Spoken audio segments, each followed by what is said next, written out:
Give me any examples that you've seen over the last year where you saw a citizen really step up, somebody that's not necessarily working for the city or part of your administration, but where you just saw humankind step forward and do a great job, whether it's related to a storm or a crisis situation or something else developed. Where'd you really see your community pride step out? Well, I'll give an example of one of the great leaders in our community in the past 30 or 40 years, Virginia Curtis.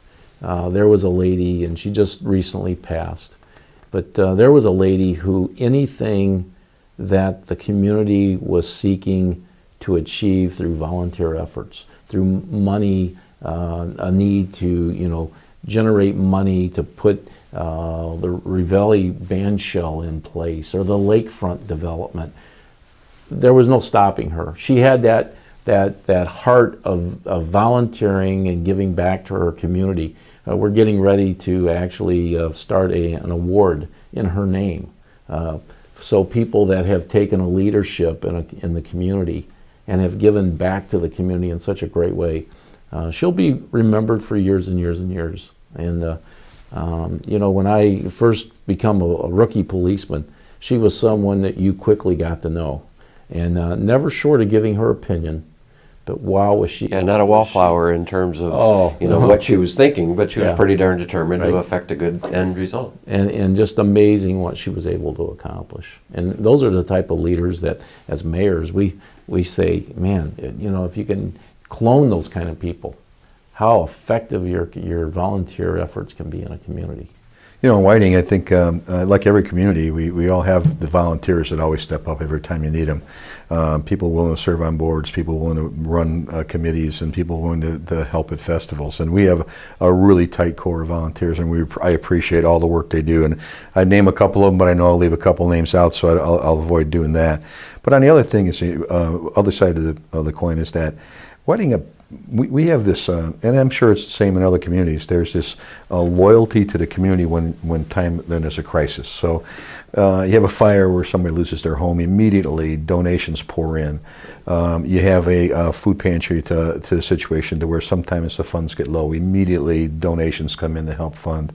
Whenever you have a crisis or a problem anywhere within a community, it seems that somebody always steps up, whether it be a business or a volunteer or just the general public. So I really appreciate that as mayors, because sometimes you're scratching your head saying, how am I going to deal with this? And it's not always easy to use public funds to help some individual that needs help because of all the rules and regulations we follow. So when the private sector and the public in general comes forward, it really shows a lot about the strength of your communities or our communities. Yes, I mean, we look at when we had the storms of '08 and how communities responded to help one another.